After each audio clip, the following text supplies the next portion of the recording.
Inicialmente, a ideia de Deus para criar o local que conhecemos como inferno foi para colocar Satanás e os anjos que o seguiram na rebelião inicial contra ele. E não foram poucos. Em Apocalipse 5:11, podemos ter uma ideia do número de anjos no céu, com o apóstolo João falando sobre sua visão. Então olhei e ouvi a voz de muitos anjos, milhares de milhares e milhões de milhões. Eles rodeavam o trono, bem como os seres viventes e os anciãos. Jesus fala em Lucas 10:18 que viu Satanás caindo do céu como um relâmpago. E em Apocalipse 12:3 está escrito: Então apareceu no céu outro sinal, um enorme dragão vermelho com 7 cabeças e 10 chifres, tendo sobre as cabeças 7 coroas. Sua cauda arrastou consigo 1/3 das estrelas do céu, lançando-as sobre a terra.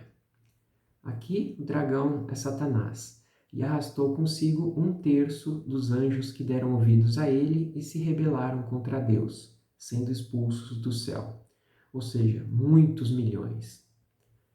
Por enquanto, existem lugares distintos para onde vão os mortos, dependendo se aceitaram a Jesus ou não em suas vidas e da época em que morreram ou morrerão. No Antigo Testamento, a palavra original Sheol era entendida como sendo sepultura, abismo ou inferno. Era o termo em hebraico, a língua original do Antigo Testamento. Já no Novo Testamento, como foi escrito em grego, a palavra era Hades. Era para lá que as almas dos mortos iriam, como se fosse uma sala de espera dos portais do inferno, para serem julgados depois. Em Números 16:30, na ocasião em que houve uma rebelião de alguns do povo contra Moisés no deserto, ele fala: Se o Senhor fizer acontecer algo totalmente novo, e a terra abrir a sua boca e os engolir, junto com tudo o que é deles, e eles descerem vivos ao Sheol, então vocês saberão que esses homens desprezaram o Senhor. Porém, existia uma separação nesse lugar para os salvos e para os ímpios. Os salvos ficavam no lugar chamado Seio de Abraão, sendo consolados por ele, enquanto os demais ficavam em tormento. Em Lucas 16, Jesus conta a parábola do rico e do Lázaro. Nos versos 22 a 26 está escrito assim: Chegou o dia em que o mendigo morreu, e os anjos o levaram para junto de Abraão. O rico também morreu e foi sepultado. No Hades, onde estava sendo atormentado, ele olhou para cima e viu Abraão de longe, com Lázaro ao seu lado. Então chamou: Pai Abraão, tem misericórdia de mim e manda que Lázaro molhe a ponta do dedo na água e refresque a minha língua, porque estou sofrendo muito nesse fogo. Mas Abraão respondeu: Filho, lembre-se de que durante a sua vida você recebeu coisas boas, enquanto que Lázaro recebeu coisas más. Agora, porém, ele está sendo consolado e você está em sofrimento. E além disso, entre vocês e nós há um grande abismo, de forma que os que desejam passar do nosso lado para o seu ou do seu lado para o nosso não conseguem. Porém, quando Jesus morreu, ele foi ao Hades e resgatou os salvos de lá, levando-os ao paraíso. Salmo 68:18 diz assim: Quando subiste em triunfo às alturas, ó Senhor Deus, levaste cativos muitos prisioneiros, recebeste homens como dádivas, até mesmo rebeldes, para estabeleceres morada. E Paulo, comentando esta passagem, diz em Efésios 4, de 8 a 10: Por isso é que foi dito: quando ele subiu em triunfo às alturas, levou cativos muitos prisioneiros e deu dons aos homens. Que significa ele subiu, senão que também havia descido às profundezas da terra? Aquele que desceu é o mesmo que subiu acima de todos os céus, a fim de encher todas as coisas. E para reafirmar isso, Jesus disse ao criminoso que foi crucificado ao seu lado e que se compadeceu dele em Lucas 23, 43. Jesus lhe respondeu: Eu lhe garanto, hoje você estará comigo no paraíso. Ou seja, não mais no seio de Abraão, no Hades. Assim, a partir da morte de Jesus para nos salvar de nossos pecados, as almas dos mortos em Cristo estão no paraíso, porém sem um corpo físico ainda. E os não salvos continuam no Hades. E quando esses mortos terão corpos transformados? Em 1 Tessalonicenses 4, 16 e 17, Paulo escreve sobre o arrebatamento. Pois, dada a ordem, com a voz do arcanjo e o ressoar da trombeta de Deus, o próprio Senhor descerá dos céus, e os mortos em Cristo ressuscitarão primeiro. Depois nós, os que estivermos vivos, seremos arrebatados com eles nas nuvens, para o encontro com o Senhor nos ares. E assim estaremos com o Senhor para sempre. Os arrebatados imediatamente terão corpos transformados, sem passar pela morte. Paulo escreve isso em 1 Coríntios 15, 51, 52. Eis que lhes digo um mistério: nem todos dormiremos, mas todos seremos transformados num momento, num abrir e fechar de olhos, ao som da última trombeta. Pois a trombeta soará, os mortos ressuscitarão incorruptíveis, e nós seremos transformados. A partir de então, com os corpos transformados, poderemos comer e beber nas bodas do Cordeiro, enquanto o mundo estará passando pelos 7 anos de tribulação na terra, que são os juízos de Deus para com os ímpios. Já gravei vídeos sobre isso. Mas e os mortos sem Cristo? Até quando ficarão aguardando no Hades? No final dos 7 anos de tribulação na terra, haverá a batalha do Armagedon, e Jesus virá com seus exércitos, os santos e os arrebatados também. Eliminará o exército do anticristo, que é a besta, e lançará o anticristo e o falso profeta no lago de fogo. Esses serão os primeiros hóspedes a ir para lá. Apocalipse 19, 19 diz: Então vi a besta, os reis da terra e os seus exércitos reunidos para guerrearem contra aquele que está montado no cavalo e contra o seu exército. Mas a besta foi presa, e com ela o falso profeta, que havia realizado os sinais miraculosos em nome dela, com os quais ele havia enganado os que receberam a marca da besta e adoraram a imagem dela. Os 2 foram lançados vivos no lago de fogo que arde com enxofre. Os demais foram mortos com a espada que saía da boca daquele que está montado no cavalo, Jesus. E todas as aves se fartaram com a carne deles. A partir de então, os anjos vão retirar da terra os ímpios, deixando apenas os convertidos a Jesus para iniciar o seu reino milenar.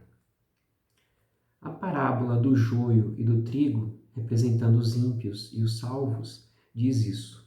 Em Mateus 13, 29 e 30, Jesus conta: Ao tirar o joio, vocês poderão arrancar com ele o trigo. Deixem que cresçam juntos até a colheita.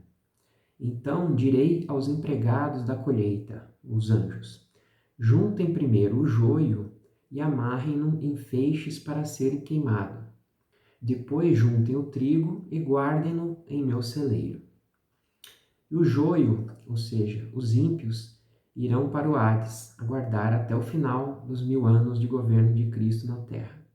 O trigo estará guardado no celeiro, no reino milenar.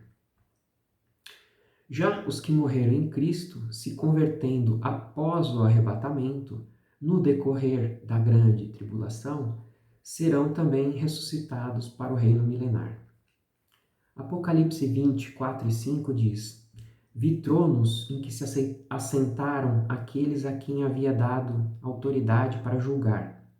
Vi as almas dos que foram decapitados por causa do testemunho de Jesus e da palavra de Deus.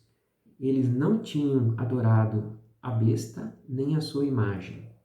e não tinham recebido a sua marca na testa nem nas mãos. Eles ressuscitaram e reinaram com Cristo durante 1000 anos. O restante dos mortos, os mortos ímpios, não voltou a viver até se completarem os 1000 anos. Durante o milênio, Satanás estará preso num abismo, conforme diz Apocalipse 20, 2 e 3. Ele prendeu o dragão, a antiga serpente, que é o diabo, Satanás, e o acorrentou por 1000 anos. Lançou-o no abismo, fechou-o e pôs um selo sobre ele, para assim impedi-lo de enganar as nações, até que terminassem os 1000 anos. Depois disso, é necessário que seja solto por um pouco de tempo. Por que Satanás precisa ser solto no final do milênio? Porque entraram no milênio muitas pessoas ainda vivas que sobreviveram à grande tribulação, convertidas, mas com corpos mortais, que tiveram filhos que nasceram no milênio. E esses precisam também ter a chance de se converter a Cristo, por conta do livre-arbítrio. E Satanás, quando for solto, irá tentá-los, e muitos cairão em sua conversa, em uma tentativa de rebelião final contra Deus.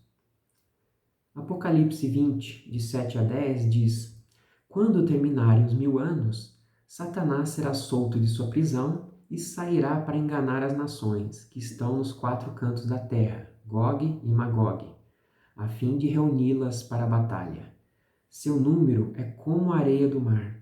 As nações marcharam por toda a superfície da terra e cercaram o acampamento dos santos, a cidade amada.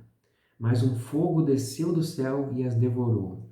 O diabo, que as enganava, foi lançado no lago de fogo que arde com enxofre, onde já haviam sido lançados a besta e o falso profeta. Eles serão atormentados para todo o sempre. Vemos com essa passagem que Satanás irá enganar muitos após o milênio, né? Um número tão grande como a areia do mar. Então chegou a vez do julgamento dos mortos sem Cristo, conhecido como juízo final, ou julgamento do grande trono branco.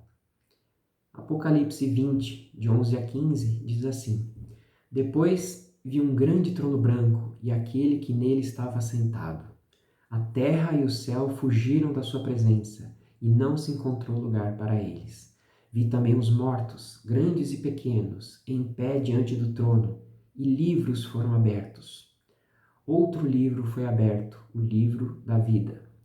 Os mortos foram julgados de acordo com o que tinham feito, segundo o que estava sendo registrado nos livros. O mar entregou os mortos que nele havia, e a morte e o Hades entregaram os mortos que neles havia. Cada um foi julgado de acordo com o que tinha feito. Então a morte e o Hades foram lançados no lago de fogo. O lago de fogo é a segunda morte. Aqueles cujos nomes não estavam encontrados no livro da vida foram lançados no lago de fogo. Resumindo então, a partir de tudo isso que foi falado, hoje os mortos em Cristo estão no paraíso, na forma de almas, e os ímpios no Hades. No arrebatamento, os mortos em Cristo e os arrebatados receberão corpos perfeitos.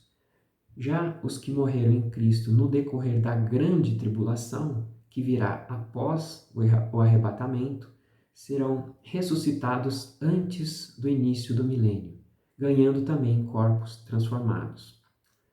Já todos os mortos sem Cristo, de todas as épocas, estarão no Hades, a sala de espera do inferno final, até que sejam julgados no grande trono branco, no final do milênio. E receberão suas punições de acordo com as suas obras na terra. Seu destino final será o lago de fogo, mas com graus diferentes de punição.